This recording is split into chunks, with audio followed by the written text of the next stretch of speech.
What's going on, everybody? Happy Friday to you. This is the post weigh-in show for UFC Fight Island 7. That's right, the post weigh-in show, the one that you may have heard is undefeated. It's our first one of 2021, and I am pumped up for this. If it's your first time watching the show, what we do here, we've already broken down the card top to bottom. We know what these fighters are about. We know their strengths. We know their weaknesses. We know which side of the line we lean on, which way we may want to go with a bet. This is our last opportunity to get a look at these people right before they step into the cage. So what we look for, what I look for, I used to play poker, so I trained my eye to look for little tells and cues, discomforts, things of that nature, letting me know whether or not a fighter had a tough weight cut, what they look like, how they're feeling. This is the last little nugget of information that may push us over the edge to make a bet or stay off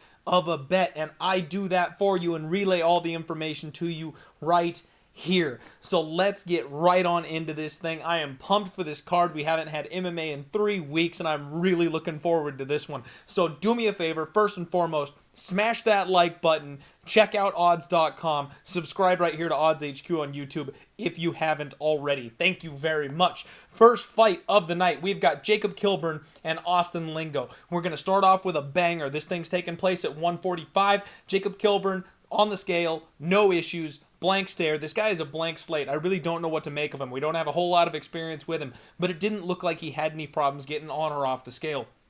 Austin Lingo, absolutely shredded. This guy looks really good, in shape, ready to go. And when they faced off, these guys sized up really, really well. They match up height and reach extremely well. Intense stare down. This is going to be an excellent way to kick off the UFC's 2021 run. Now, if you recall, I am already on the under in this fight, and I still like that spot. Everything I saw from the weigh-ins lets me know that both these guys are geared up, they're ready to go, they're intense, they're both hungry. I think this is going to be a banger until somebody hits the floor.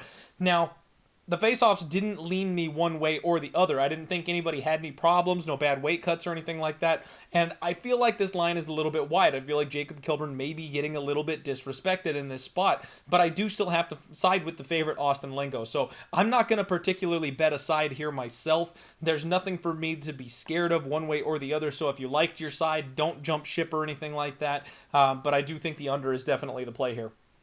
Next up, we've got Sarah Cheesecake Moras taking on Vanessa Mello. Both women came in at 136. They did use that 1 pound allowance to make the weight cut. Moras looked in really good shape. She was on point, slimmer than usual. It looks like she's starting to kind of get this thing done, taking it seriously.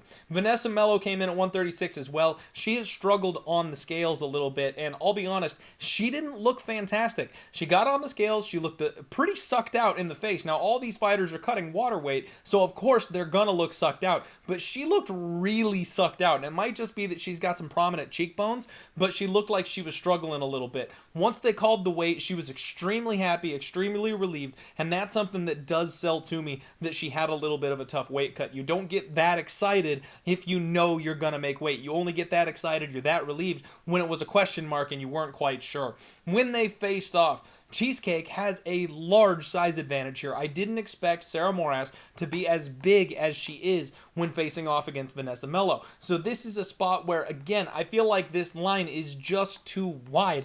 Cheesecake shouldn't be a minus 225 favorite over anybody. But at the same time, I gotta pick her to win. I do think she's the more skilled fighter at this point. She's bigger, she's got the size advantage, the strength advantage. I think she'll have the grappling advantage as well, but you never know what kind of adjustments Mello may have made in the offseason. I'm not playing this dog personally. I'm not touching this fight whatsoever. This is a fireball and popcorn, sit back, relax, and enjoy type of spot for me personally. Next up, we've got David Zawada taking on Ramazan Emeev.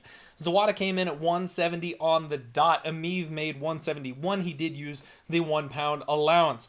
Ramazan Emeev seemed relaxed, and he gave a little half-hearted flex. It was one of those ones where it was almost like, well, I kind of have to do this here. He didn't really seem like he was into it. Not that that's necessarily a knock on his conditioning or shape or saying anything about his weight cut, but it struck me as a little bit odd that he wanted to get off the scale immediately. David Zawada, on the flip side, he looked excellent. He had a very quick weigh-in, but he was in phenomenal shape, and he looked very, very confident. When they faced off, Zawada was much bigger than I expected him to be. He's got a larger frame and a decent size advantage here. It was a very respectful face-off, very quick. And now this is one where I'm extremely tempted. We've seen nothing but Ramazan Emeev money come in here, and I've been extremely tempted all week to place a bet on David Zawada. Now he's getting up in that 225, 245 type of range. And guys, I may just pull the trigger. I am not overly impressed with Ramazan Emeev. He's a low volume striker on the feet. He's gonna lose the fight when they are standing. He has to get this thing to the ground. And then when they are on the mat, Zawada is a scramble master. This guy does not accept bottom position. He continues to move. He never settles in. And that gave Emeev problems in his last fight. Emeev is not Khabib. I've been saying it all week. He's one of these grinders, but he's just not that level. And I think that both Emeev is overrated and Zawada is underrated.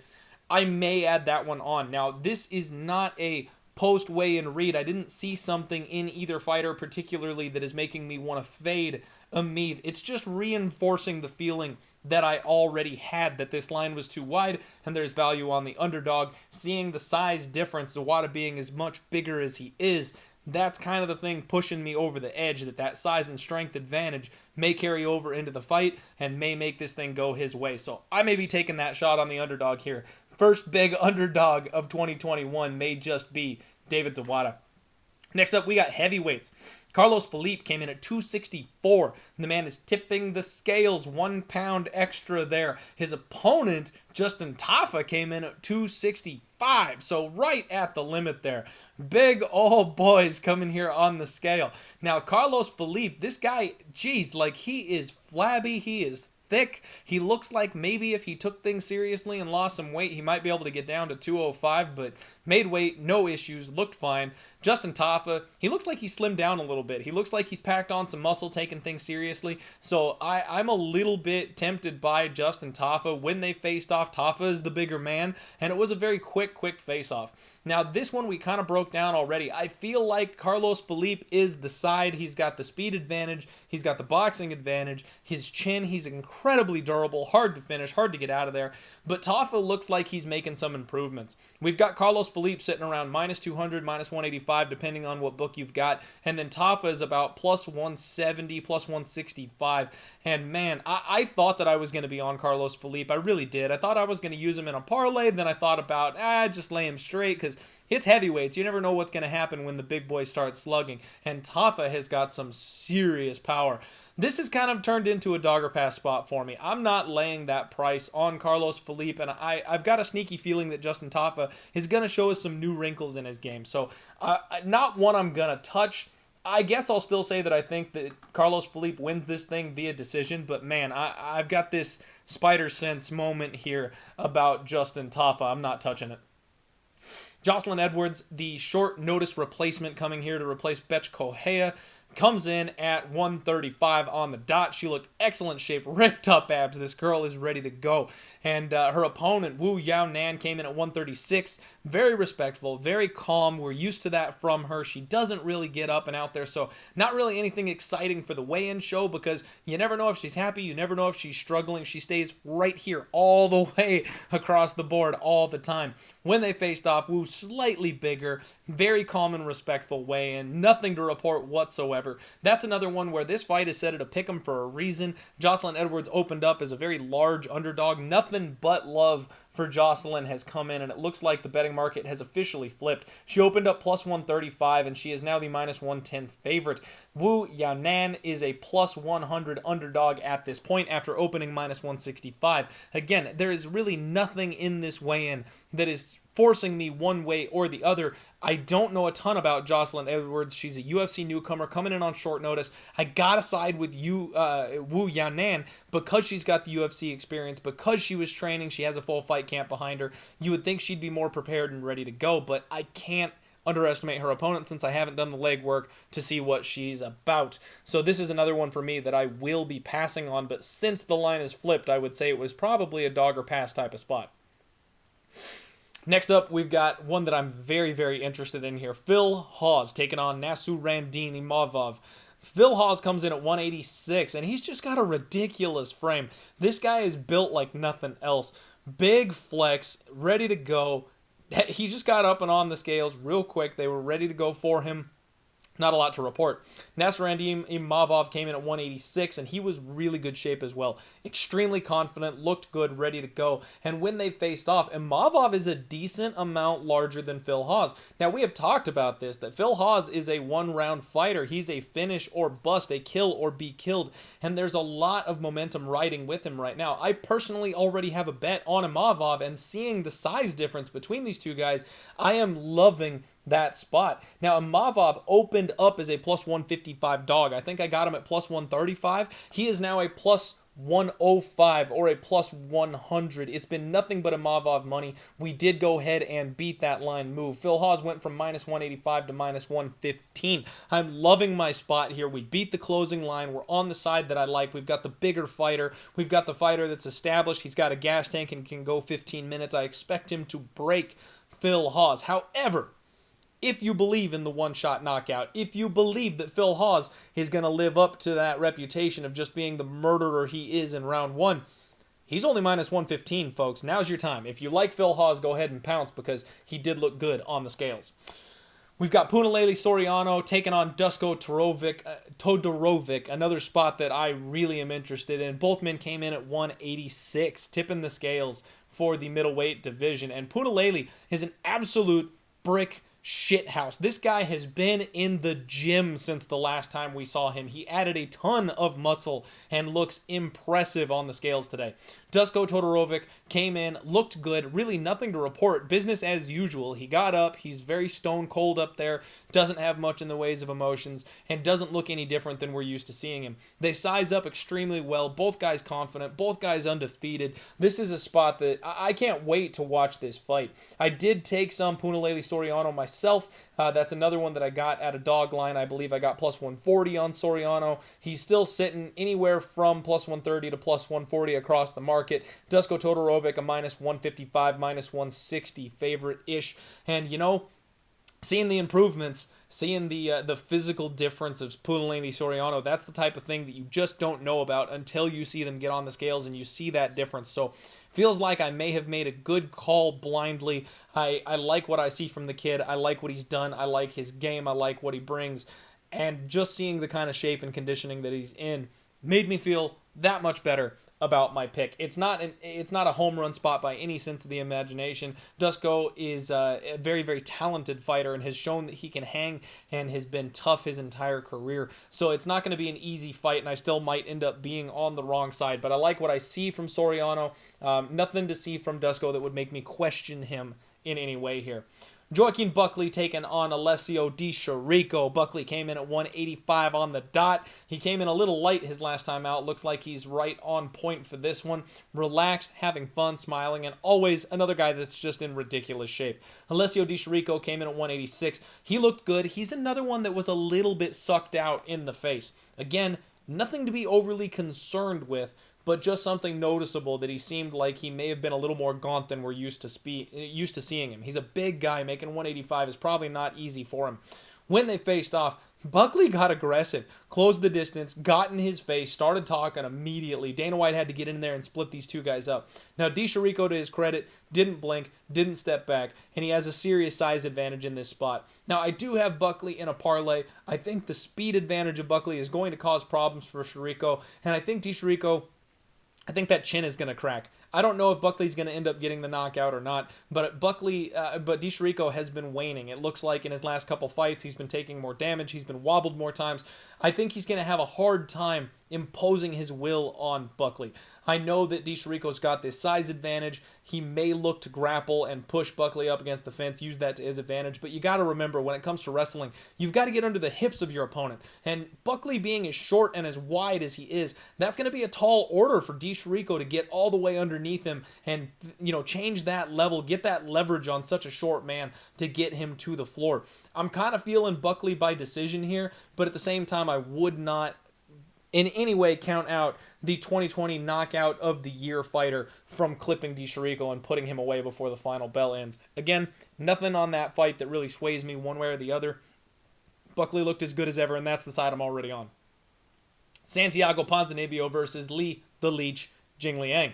Santiago Ponzinibbio came in at 171, weighed in for the first time in 2 years, made the weight cut, looked in really good spirits, excellent shape, no issues, coming back like a professional after a long layoff. Lee the Leech came in at 170, and he looked ready to go. This guy is absolutely shredded, and he had a serious size advantage on Santiago Ponzinibbio as well. This is another spot where I am very, very tempted on the underdog. Everybody and their mother is betting on Santiago Ponzinibbio. He opened up at minus 270-ish, and he has been bet all the way up to minus 330 in places. It's been all love for Santiago, and there's just so many questions around this guy coming back. Now, he answered those questions on the scale. He looked fantastic, looked like he was in good shape, so I'm not expecting him to be hindered or anything like that, but that layoff, that ring rust, that is still a question for me. Now, on the flip side of this thing, the Leech is plus 250, plus 275. I just think there's some value on that side of things. I don't think I'm actually going to pull the trigger on that one. When these guys faced off, very good-natured, very relaxed. Santiago had a banner that was like honoring somebody that he cares about, and the Leech actually helped him unroll that and hold it up in front of everybody. So I'm going to go ahead and end up passing on this fight. I think it's going to be a war, man. The Leech is a guy that you just can't count out. He has come back in multiple situations after hanging around for 2-3 rounds and then landed a knockout. Ponzinibbio's not getting any younger. Yikes, I'm going to go ahead and just pass on this spot, but I have a lean. I have that itch. I want to bet the Leech in this spot. Carlos Condit taking on Matt the Immortal Brown. Both men came in at 171, and this was maybe the most exciting face-off of the day. Carlos Condit basically ran to the scales. He's in excellent shape. He's excited. He looked ready to go. Got up there, weighed in, got off. Matt Brown, however, that was one of the quickest weigh-ins I've ever seen. He looked like he was trying to get off the scale the second that he stepped on it. Now, keep in mind, Matt Brown is 40 years old. These weight cuts have got to be exhausting. These weight cuts have got to be taking their toll on this man and his body. We know durability has been an issue for Matt Brown for a long time, and it seemed like he just didn't want to be there, and that something is concerning to me. When they faced off, like I said, the most intense one on the entire card to this point. Eyes locked, neither man blinking, neither man willing to back down or take a step back.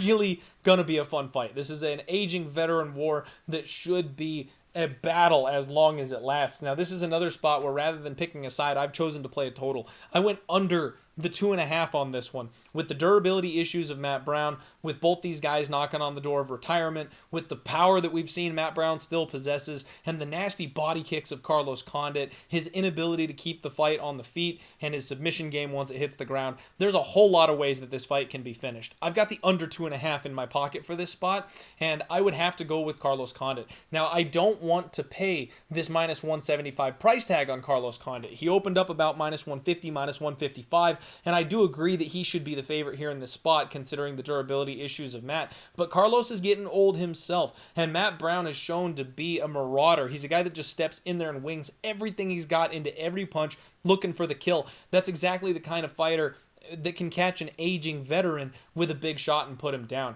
You know, Miguel Baeza was able to take those shots. He was able to recover. He was able to work himself back into that fight. Carlos is older. Yes, he's been durable his career so far, but can he do the same thing? Can he take those bombs and work his way back in? I'm not counting Matt Brown out here. I do lean to Carlos Condit. I think he'll be the one that ends up getting some type of a body kick, TKO, maybe a liver shot, something like that, to put Matt Brown down. But I'm playing the under for a reason. We'll just put it that way.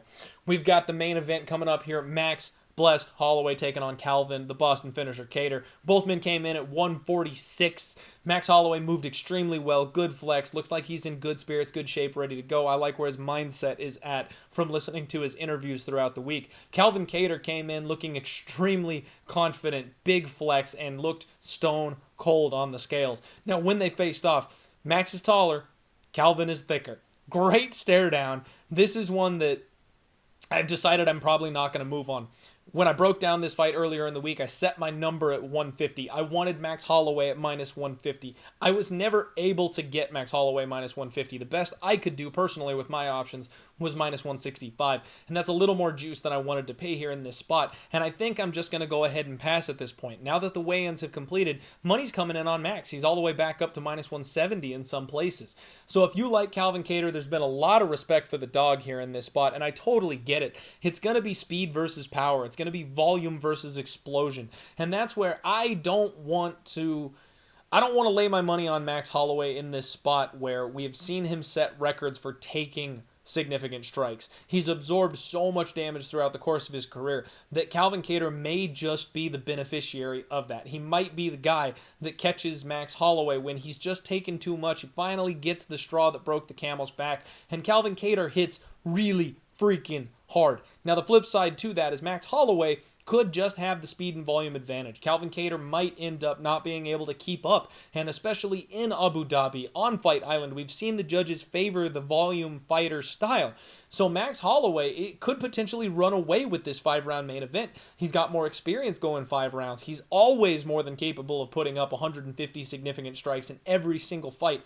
We don't know that Kattar can keep that kind of a pace. And with the kind of power shots he wings with, if he hits Max with the kitchen sink and can't quite put him away, then he's going to be a sitting duck. So there's a lot of questions to be answered in this fight. I've been a believer in Calvin Kattar his entire career, so I don't really want to step in front of him. And I also don't want to doubt my man Max Holloway, but I don't want to be laying chalk in a fight that could potentially look like it's a 50-50. I've bet Max Holloway a couple times recently, especially against like Volkanovski, and those fights always came down to the wire. Split decisions, being on the wrong side of those are no fun. I've got plenty of other action on the card. I don't think I'm going to place a bet on the main event. I might just sit back and enjoy this one. That's the post weigh-in show, folks. Unfortunately, as much as we like to see professionalism, we like to see these fighters do well, they're not nearly as entertaining from a betting perspective when everybody gets on the scale and they all look great. We do a whole lot better when people have bad weight cuts. We find things to talk about, and we find bets and money-making opportunities when people look awful on the scales. And nobody did that today. Everybody came in on point. Everybody was ready to go. So hopefully throughout the year, we're going to get a couple more opportunities to fade some people that make some mistakes leading up to fight time. This is going to be a hell of a card. So all I can do is wish you luck on your bets, whether you tail or fade my picks. Good luck to us. Good luck to you. You have a wonderful rest of your day. Enjoy the fights tomorrow, and let's roll.